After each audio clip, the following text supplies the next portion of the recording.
Everybody, welcome to my channel. Today we have a very good problem for you guys called valid word abbreviation. So this is a very good problem, so make sure you pay close attention to the problem statement, right? So it says a string can be abbreviated by replacing any number of non-adjacent non-empty substrings with their length, right? So the length should not have leading zeros, right? So for example, a string such as substitution could be abbreviated as but not limited to S10N, right? Which is S and 10 characters, right, which were abbreviated, right, in N, right, because that's the original word.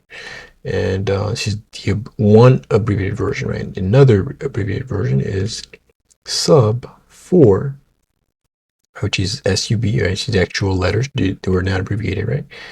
But the next 4 characters, right, were abbreviated, right? So 4, which represents the 4 characters, right, in the original string, right, that represents the STIT, right, which always in this substring, right, after sub, right, and then U, which is the actual U, right, which was not abbreviated, and then we have this Sean right there, right, TION, right, which is the last substitution, right, which is the last 4 characters, right, which was abbreviated, right. Then we have 12, right, which could be the whole thing could be abbreviated as well, right. And then this is another version, right? We have SU, right? 3, just when the next 3 characters after SU, right? And then I, right? And then, and the substitution, right, could be abbreviated version of that itself, right? So those are all the possible valid ones, right? It could be more than that, right? It could do S, start S, and then, cover the next all the characters, right, by the number of the substring of the length of the substring, right, so yeah. So the not valid ones, right, we have S55, right, we can't have can't cover the 5 characters and then cover another set of 5 characters. They can't be adjacent, right, they're not adjacent, right? It's kind of one important thing they have to be, right, the numbers, right, which is yeah. So if it's gonna be, if we see a number that together, right, means that the length of the substring, right, that it was abbreviated, right, is of length 55, right.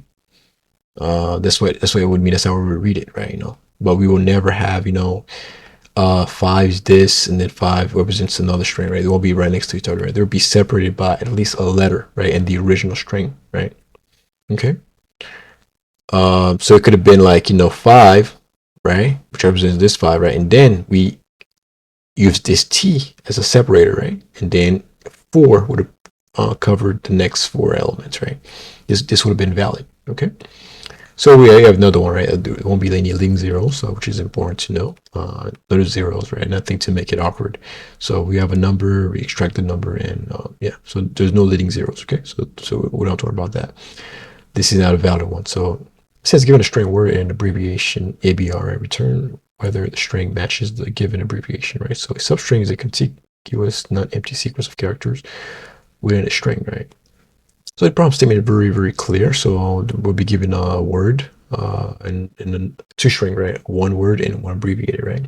And then they're saying that substrings in the string, right, of the original word, right, can be abbreviated, right, with the length of the substring that it's covering, right? Which I already went through a couple examples already, right? So let's go through this example to solidify the ask, right? What they're saying. So we're given internationalization, right? That's the word. And ABR, you see that, this is one abbreviated version, right? That we're given, right? So our goal is to find out, is this a valid one, right? Even though I told you guys there could be many different ways to abbreviate a particular word, right? Based on the rules that we have, right?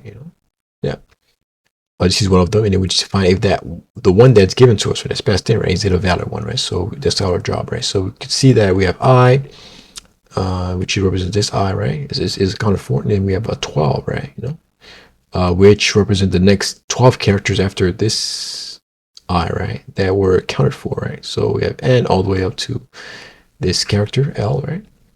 That's accounted for with this number, right? That's one way to abbreviate it. That's substring, right? And then the next one we will do IZ, and then which is accounted for here, and then which is now the 4, right, represents the next 4 characters, right, that are abbreviated, right? So we have is accounted for as well. We have this n, which is the original n that's in the original substring, the original string, so it's not a problem, right? So pretty simple. And then we have this one. So if every character is accounted for, right, then we could simply say it's true, right? Based on the rules that we have, this is one abbreviated version that can be gets acceptable, right? And we have this apple here, right? We have A, we have this A is accounted for, and then we have P, which is 2, right, which is accounted for, but we have this, and then now this L, right? There's no L here, right? So it's not accounted for, right? So therefore return false because, it cannot be abbreviated. It's not a valid one, right? We can have other valid ones, right? Say we had A, and then we had like a 3, right? E, then this would have been valid, right? If we had like A plus, 4, right? That's one other valid abbreviation, right?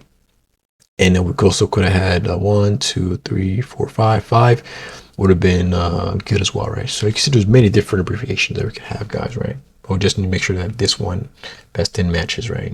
The matches the word, right? So every character needs to be accounted for, right? Pretty much, right? So how do we solve it, guys, right? So one quick way I'm thinking, right, is to easy way, right? So to generate all possible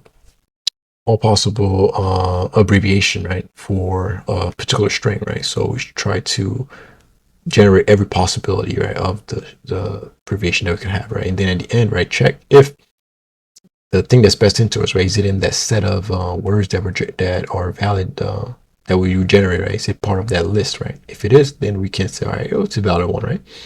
But that's not gonna be too efficient, guys, right? It's gonna be very costly in terms of time complexity, right? To the end, right, which wouldn't be too efficient, right? And would be generate all possible abbreviation, right, which wouldn't be too efficient, guys, right? Because we will be taking for each character, right, we could try to abbreviate it or not, right? So for every character we could try to replace it or not, right? So it wouldn't be too efficient, guys, right? So we have to do a little bit better, okay? So how do we do a little bit better, guys, right? So I'm thinking, right, since we're given the string already, right, about we take the simple approach, right? We just try to parse both strings, right, and see, right, if every character is accounted for, right? If every character is accounted for in like, an abbreviation, right? Either by its actual character, right, or the abbreviated version, right, which is the length of the substring, right? So if the substring is accounted for, right, then we are good as well, right? And yeah, so every character needs to be accounted for, right? So you can see this T and this E are accounted for in the 12, right? Because it covers all the next 12 characters in the string, right? So they're accounted for. And then we would check this I. Does it have a corresponding I because it's I? Yeah, it does, right?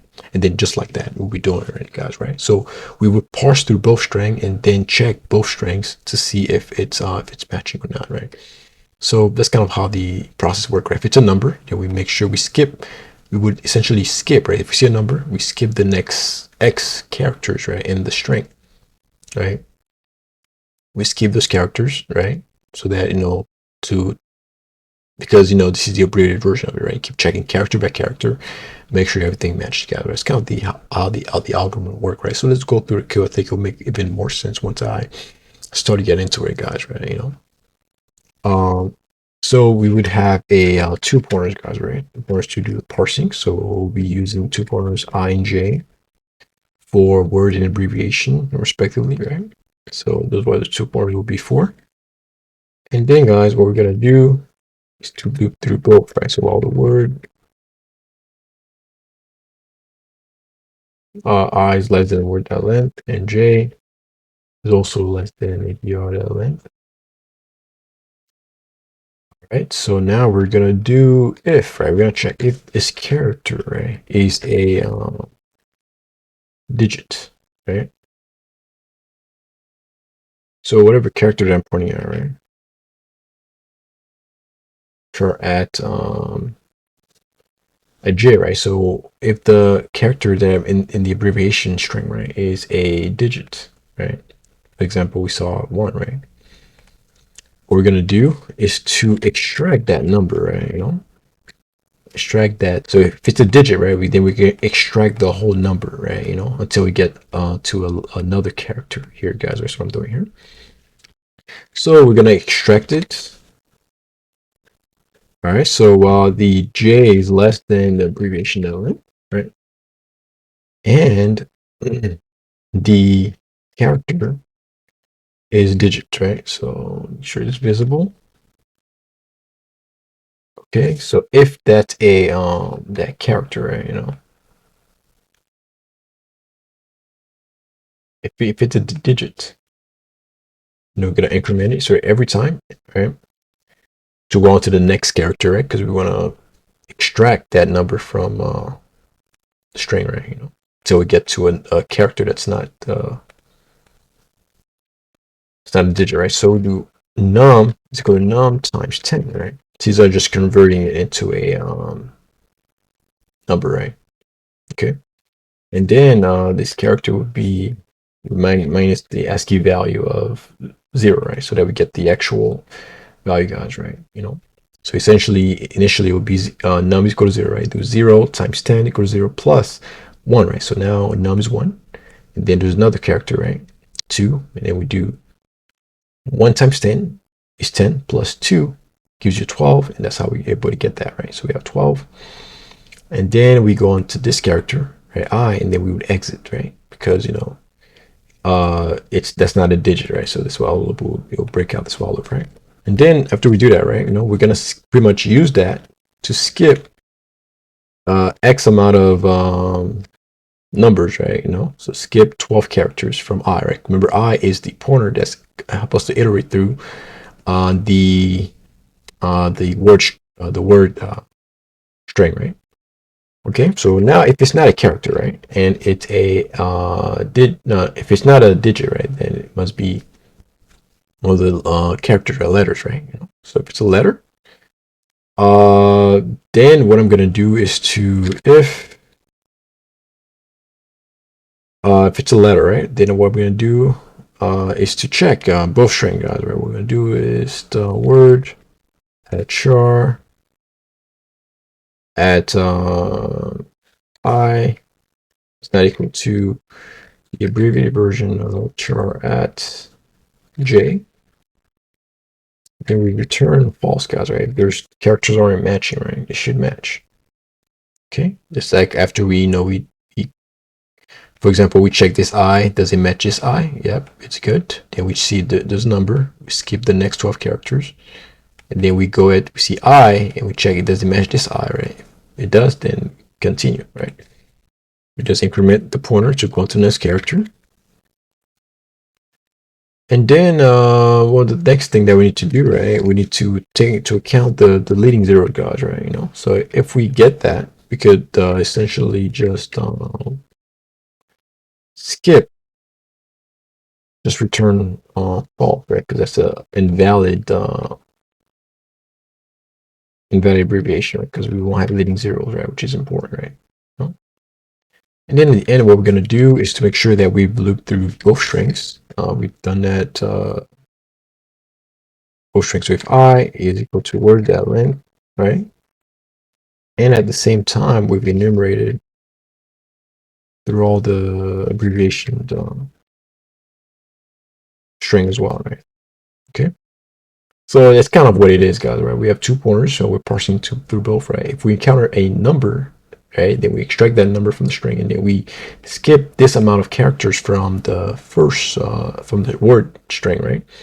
And then if it's not a, then we compare the characters, right, the letters to make sure that they match exactly at the same spot, right? You know.